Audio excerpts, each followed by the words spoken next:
আমরা ফিতরা টাকা দিয়ে দিলে যা আদায় হবে কিনা নাকি খাদ্যই দিতে হবে এটা নিয়ে আমরা বিশেষ করে যেইভাবে কড়াকড়ি করি এবং যেভাবে বাড়াবাড়ি করি এটা কোনো কোনো ক্ষেত্রে সীমালঙ্ঘনের পর্যায়ে চলে যায়। এটা আমাদের করা উচিত না। যেখানে ইমামদের, ফকিহদের, মুস্তাহিদগণের একাধিক গবেষণা আছে, একাধিক মত আছে, এবং বিশেষ করে দানের ক্ষেত্রে একটা গুরুত্বপূর্ণ মূলনীতি হলো গরিবের জন্য কোনটা বেশি উপযোগী সেটা মাথায় রাখা।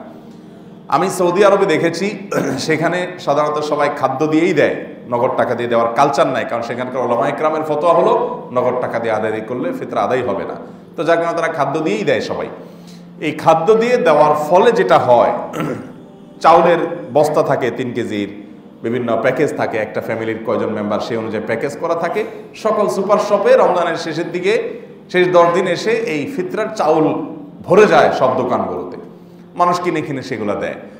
তো সেখানে এমনি গরিবের সংখ্যা কম, আবার দেখা যায় সবাই মিলে এক আইটেম দেয় চাল। তো এরকম অনেক গরিব আছে যে পিক আপ নিয়ে এসে মসজিদের সামনে বসে, পিক আপ নিয়ে এসে মসজিদের সামনে বসে, পিক আপের ডালা খুলে দেয়, দিয়া মহিলা বসে গেছে, সবাই ওই দোকান থেকে চাল কিনে কিনে তার পিক আপে ফেলতেছে। তো পিক আপটা ফুল হয়ে গেল, সে বাসা যায় নামায় আনতেছে, আইনে আবার পিক আপ নিয়ে বসছে। তো পরে দেখা গেছে এত চাল কি করবে সে। তো ওখানে প্রবাসী বাঙালি, ইন্ডিয়ান যারা থাকে, তারা দেখা যায় ওই দানকারী হয়তো 20 রিয়াল দিয়ে চালটা কিনে দিল, ওই মহিলা সেটা 5-7 রিয়াল 8 রিয়াল যা পাইলো বিক্রি করে দিল। তাহলে এটা দেখি গরিবের লাভ হলো না ক্ষতি হলো? গরিবের তো লাভ হলো না। তো এইরকম পরিস্থিতি কিন্তু, এটা কিন্তু বাস্তবতা। যখন সবাই মিলে একটা আইটেম দিবে তখন কি হবে? গরিবের প্রয়োজন পূরণ হবে না, গরিব আর অর্ধেক দামে পাবে।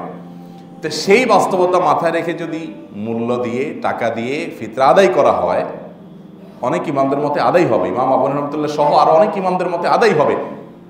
এবং তাবেঈদের মধ্যে সম্ভবত হাসান বসরি রাহমাহুল্লাহ, গতকাল রাতে আমি দেখেছি, উনি সহ আর অনেক বড় বড় তাবেঈদের মত যে গরিবের জন্য যেটা বেশি উপযোগী সেটা দিলে আদায় হবে। এখানে উদ্দেশ্য হলো গরিবকে উপকৃত করা, যদিও মূল উদ্দেশ্য খাদ্যদান কর্মসূচি।